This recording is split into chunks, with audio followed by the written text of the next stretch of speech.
Hello दोस्तों, आज हम लोग जो है हाइड्रोकार्बन चैप्टर का अगला टॉपिक करते हैं एल्केन, जो कि सैचुरेटेड हाइड्रोकार्बन का पार्ट है। एल्केन के बारे में हम लोग जानें। तो एल्केन क्या होता है, इसका डिफिनेशन भी लिख देते हैं। It is defined as the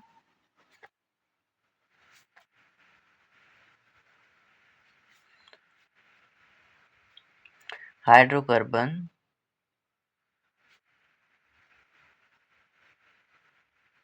या फिर सैचुरेटेड हाइड्रोकार्बन लिख सकते थे, क्योंकि ये सैचुरेटेड है।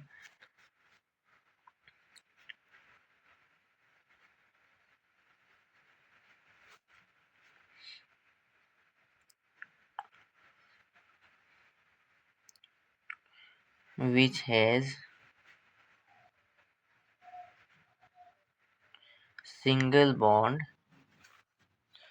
has single bond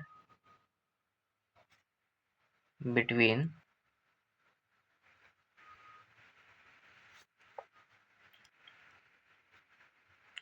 carbon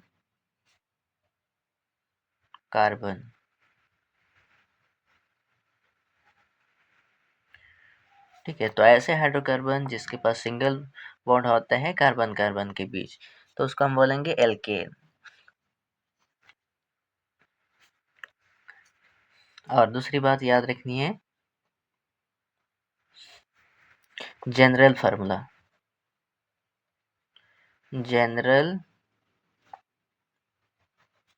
formula of alkene is, इसका होता है CnH2n+2। ठीक है, इस फार्मूला से हम लोग एल्केन का बाकी सब ज्ञात कर लेंगे। और एक बात इसकी ध्यान में रखनी है, हाइब्रिडाइजेशन।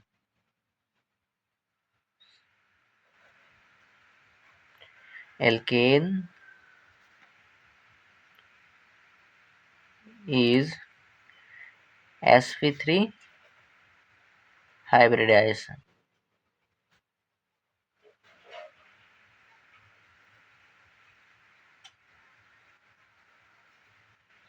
ठीक है, एल्केन का sp3 हाइब्रिडाइजेशन होता है।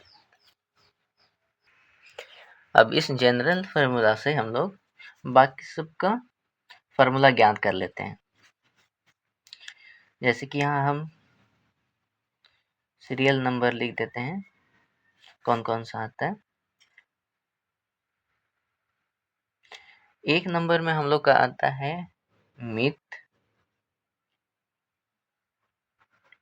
दूसरा में इथ, तीसरा में आता है प्रोप, चौथा में ब्यूट, पांचवा में पेंट, 6 नंबर में हेक्स, 7 में हेप्ट, 8वां में हम लोग का आता है ऑक्ट। 9 नंबर में आता है नॉन, और 10 नंबर में आता है हम लोग का डेक। हालांकि हमको जो है 7 तक ही याद करना है, उससे ज़्यादा नहीं आता है। तो ये हो गया हम लोग का सीरियल्स, ऑर्गेनिक कंपाउंड्स का कह सकते हैं काउंटिंग है। अब हम क्या करेंगे, एल्केन के साथ इसको मिला देंगे, है ना। अगर हम मीथ को एल्केन के साथ मिला देंगे तो वो कहलाएगा मीथेन। इथेन को मिलाएंगे तो इथ को मिलाएंगे तो इथेन, प्रोप को मिलाएंगे तो प्रोपेन, ब्यूट यहाँ से और यहाँ से एल्केन का लास्ट वाला लेते हैं 3 अक्षर, तो हो जाएगा ब्यूटेन,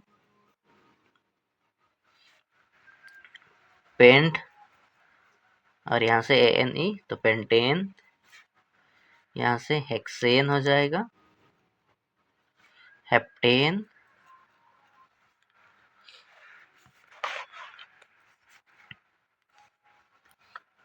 हेप्टेन, ऑक्टेन, नोनेन, डेकेन। तो ये हो गया इसका नाम, जब हम इन काउंटिंग को एल्केन के साथ मिलाएंगे तो। अब एल्केन का फार्मूला, एल्केन का फार्मूला होता है, फार्मूला हम लोग पढ़ चुके हैं, जनरल फार्मूला CN H2N+2। ठीक है, मिथ जो है एक नंबर में है तो n की जगह हम 1 पुट करेंगे, C n की जगह 1 पुट करते हैं, H2 n की जगह 1 पुट करेंगे +2।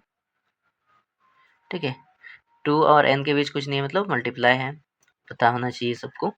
अब C में 1 है तो 1 को नहीं लिखने से भी चलेगा। अब इसको सॉल्व करेंगे तो क्या हो जाएगा, 2 1 जा 2 +2, तो हो जाएगा टोटल 4, है ना, H4। तो ये हो गया, इसको सॉल्व किए तो CH4। तो मीथेन का अगर फार्मूला पूछा जाएगा तो हम लोग का हो जाएगा CH4। ऐसे ही हम लोग करेंगे इथेन का भी। इथेन जो है 2 नंबर पे है तो n की जगह 2 पुट करेंगे, तो C2H2 n की जगह 2 +2। इसको सॉल्व करेंगे तो C2 है तो C2, इसको सॉल्व करेंगे तो H वाला को, तो 2 2 जा 4, 4 और 2 ऐड करेंगे तो 6, H6। तो ये हो गया इथेन का फार्मूला। वैसे ही सेम टू सेम प्रोपेन का भी निकाल लेंगे। प्रोपेन 3 नंबर में है तो n की जगह 3 पुट करेंगे यहाँ पर इसी फार्मूला में, C n की जगह 3, H2 है तो 2, n की जगह फिर से पुट करेंगे 3 +2 है तो 2। अब इसको सॉल्व करते हैं C3, इसको सॉल्व करेंगे तो आएगा H8।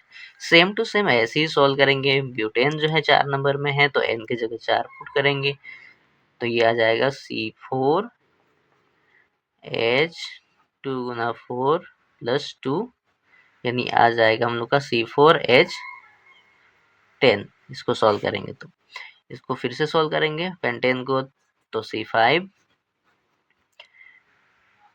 2 गुना 5 +2 सॉल्व करेंगे तो हो जाएगा C5H12। वैसे ही हेक्सेन में n की जगह 6 पुट करेंगे तो C6H2 गुना 6 +2 सॉल्व करेंगे तो C6H14। इसके बाद ऐसे ही 7 हेप्टेन में 7 पुट करेंगे n की जगह, तो 7H2 गुना 7 +2 सॉल्व करेंगे तो C7H16 आएगा। वैसे ही करेंगे तो C8 ऑक्टेन का कर रहे हैं तो आएगा हम लोग का C8H18। वही नॉन एन का करेंगे तो C8 नहीं C9H2 गुना 9 +2 C9H20 आएगा। वैसे ही अगर 10 का करेंगे तो वो भी आ जाएगा C10H2 गुना 10 +2, यानी C10H22। तो ये सबका जनरल फार्मूला हम लोग निकाल लिए। मीथेन का फार्मूला हो गया ये CH4, इथेन का C2H6, प्रोपेन का C3H8, ऐसे सबका हम लोग निकाल लिए। अब हम लोग क्या करेंगे ना, सबका स्ट्रक्चर बना लेंगे। तो हम लोग स्ट्रक्चर बना लेते हैं, कुछ का यहीं बना लेते हैं, बाद में जिसका जगह नहीं होगा उसका हम लोग उस पार में बना लेंगे। जैसे कि इसका स्ट्रक्चर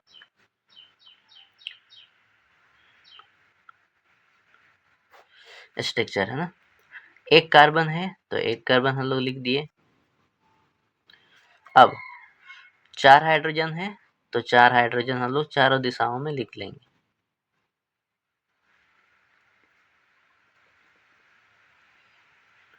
ये हो गया 4 हाइड्रोजन। तो इसका स्ट्रक्चर ये हो गया। ध्यान देना है कि कार्बन के पास 4 गो बॉन्ड होना चाहिए और हाइड्रोजन के पास 1 बॉन्ड होना चाहिए। कार्बन 4 बॉन्ड इसलिए कर लेता है क्योंकि कार्बन का अगर हम इलेक्ट्रॉनिक कॉन्फ़िगरेशन करेंगे तो उसका आउटर मोस्ट में 4 इलेक्ट्रॉन बच जाते हैं। तो वो 4 इसलिए वो 4 को बॉन्ड बनाता है। इसका वैलेंसी जो है 4 होता है इसलिए 4 बॉन्ड बनाता है। हाइड्रोजन का वैलेंसी 1 होता है इसलिए 1 बॉन्ड बनाता है। सेम टू सेम हम लोग कर लेते हैं इसका इथेन का। इथेन में 2 कार्बन है तो 2 कार्बन हम लोग लिख लेते हैं पहले ऐसे करके।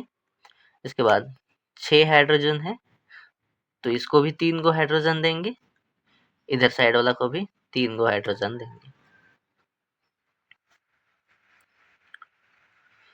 तो सबको हाइड्रोजन दे दिए बस।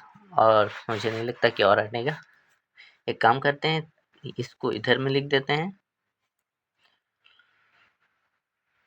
प्रोपेन का 3 कार्बन है तो 3 को हम लिख देते हैं 1 2 3। 3 कार्बन हो गया। अब हम क्या करेंगे, हमको पता है कि कार्बन के पास 4 गो बॉन्ड होना चाहिए। तो इस कार्बन के पास एक ही गो बॉन्ड है तो हम 3 गो बॉन्ड और लिख देते हैं। उसमें हम हाइड्रोजन डाल देंगे। अब इस कार्बन के पास 2 बॉन्ड पहले से है, इधर 1 2 और 2 बॉन्ड चाहिए इसको। हो गया 4 इसके पास भी। इस कार्बन के पास 1 बॉन्ड पहले से है और 3 गो हम लोग बॉन्ड बना देते हैं।